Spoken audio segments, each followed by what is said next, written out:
Have you ever noticed it?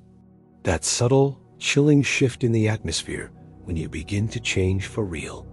The people around you, the ones you thought knew you, begin to feel uncomfortable. They don't speak of it openly, of course. They disguise it with jokes, with advice masked as concern, or with that awkward, heavy silence when you talk about something deeper, something that matters.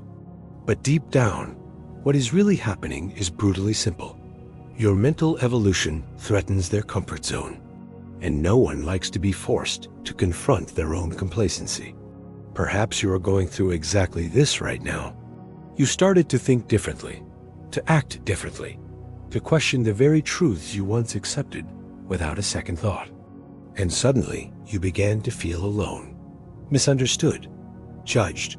What no one told you, and what Nietzsche understood better than anyone, is that this is the price of building a strong mind. Not just any strength, but a strength so intense, so real, that it makes others uncomfortable. It terrifies them, because it exposes, without saying a single word, the weakness of those who still live on autopilot. Why does this happen? Because a truly powerful mind is a threat to collective mediocrity. And Nietzsche was clear about this.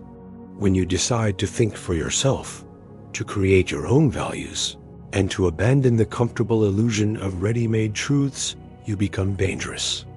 Dangerous to the system, dangerous to others, and most importantly, dangerous to your former self.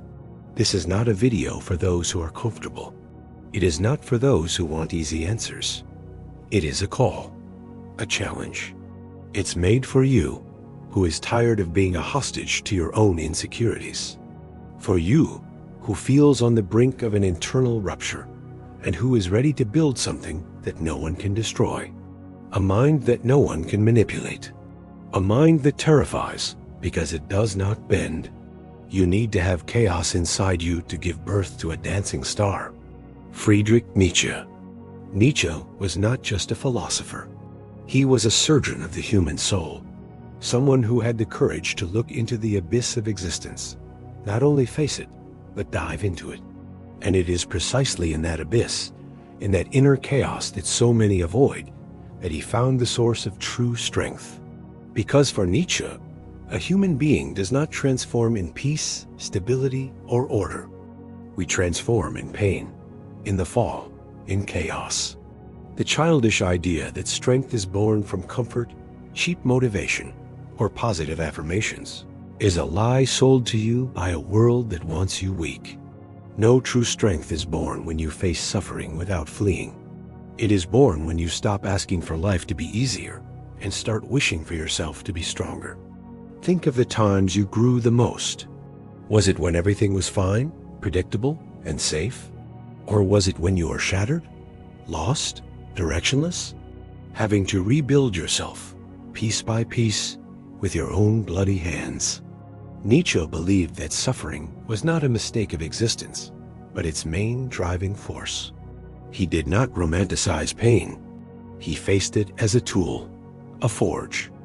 And if you can change your relationship with pain, with failure, with loneliness, you begin to shape something rare, an indomitable spirit.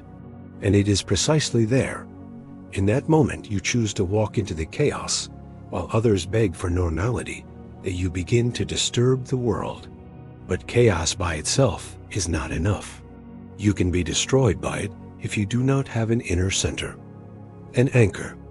And that is why we must now talk about the most decisive, most terrifying, and most liberating moment in Nietzsche's philosophy.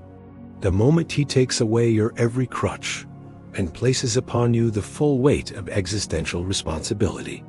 God is dead, God remains dead, and we have killed him. Friedrich Nietzsche. When Nietzsche declared God is dead, he was not celebrating. He was issuing a warning. What he killed was not a divine figure in itself. He killed the illusion that there is a higher authority taking care of everything. The illusion that there is a pre-established meaning, a purpose given to you from the outside. The death of God is the end of any excuse. And that is frightening, because until then, It was easy to outsource the responsibility for your life. It was comforting to believe that suffering is part of a divine plan. But Nietzsche violently tears this male away. He looks you in the face and says, "You are alone. There is no ready-made meaning. Now you are the creator." This is where the true construction of a powerful mind begins. Because most people collapse when they realize they are alone in the face of chaos. But those who have the courage to face this without crumbling, they begin to forge an unshakable consciousness. You should not follow commandments. You must create values. You should not obey. You must surpass yourself. This is the birth of brutal autonomy. Everything now depends on you. There is no more absolution. There is no more salvation. Either you build yourself or you sink. But here is the secret. This freedom that frightens you is also the greatest source of power you can have. You are alone. Now you are free. It is in this rupture with existential crutches that the ground is prepared for something even more grandiose, the emergence of a new way of being, a type of human being who does not live according to the rules of the herd, who does not need approval or permission, a being who creates their own morality, who surpasses their own limits, and lives as a creator. Nietzsche called this being the Übermensch, the Overman.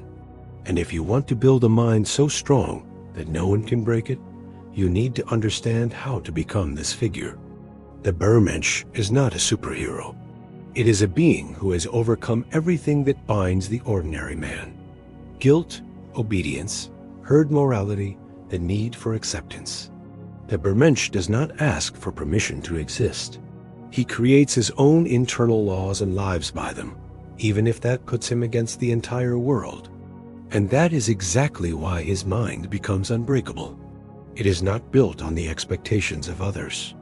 It does not need external approval to validate itself. It is self-sufficient. It feeds on its own will to power. This is the central point. The Übermensch does not adapt to the world. He imposes meaning on the world. He does not seek comfort. He seeks greatness. He does not ask, "Is this allowed?" He asks, "Is this worthy of me?" And this shift in perspective changes everything. Because when you start to see yourself as a creator, not as a servant, the way you think, act, and feel transforms completely. But here lies the problem. Becoming this kind of being requires sacrifice. You will have to kill the parts of yourself that still beg for approval. You will have to face the pain of not belonging. You will have to bear the weight of building your identity from scratch, without guarantees, without pats on the back, without applause from the audience. And most people cannot handle it. They run back to the safety of ready-made beliefs and rules that someone else wrote for them. The path to the Übermensch is lonely.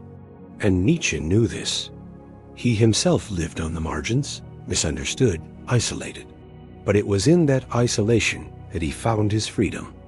And this is what you need to understand. The stronger your mind becomes, the further you drift from the masses. The higher you rise, the more you disturb.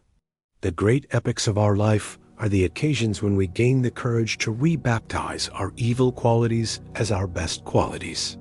Friedrich Nietzsche. The construction of the Übermensch does not happen amidst the crowd. It happens in silence, in withdrawal, in the deep solitude that separates the strong from the weak. And now we must dive into the most neglected, most powerful aspect of this journey, the solitude of the strong. If there is something no one tells you about the path of mental strength, it is this: the stronger you become, the more lonely you feel. And it's not because you isolate yourself by choice. It's because the world starts to not know what to do with you. The free spirit, the one who breaks away from common morality, who thinks for themselves, inevitably distances themselves from the herd. That distancing hurts, but that pain is necessary, because real growth requires space, and you cannot grow while being tied to the expectations of others. Most people live within an invisible herd, where every thought is policed, and every action is measured by others' reactions. But Nietzsche proposes the opposite. He tears you away from that comfort and throws you into the desert. In that desert, there is no applause, no praise, no guide. There is only you, your doubts, your fears, your desire to give up. And that is where the real test begins. Because most people will run back. But you, if you truly want to become someone that no one can break, will have to stay. You will have to endure the silence that reveals who you really are. No price is too high to pay for the privilege of owning yourself. Friedrich Nietzsche. When you truly possess yourself, no one else can control you. But this possession comes with the weight of loneliness. You will lose people. You will be misunderstood. You will hear that you are arrogant, strange, distant. They will try to pull you back into the mold. They will call you crazy. But that is the price of not being domesticated. The price of not needing applause. The price of freedom. And here is the raw truth. If you cannot stand loneliness, you are not ready for freedom.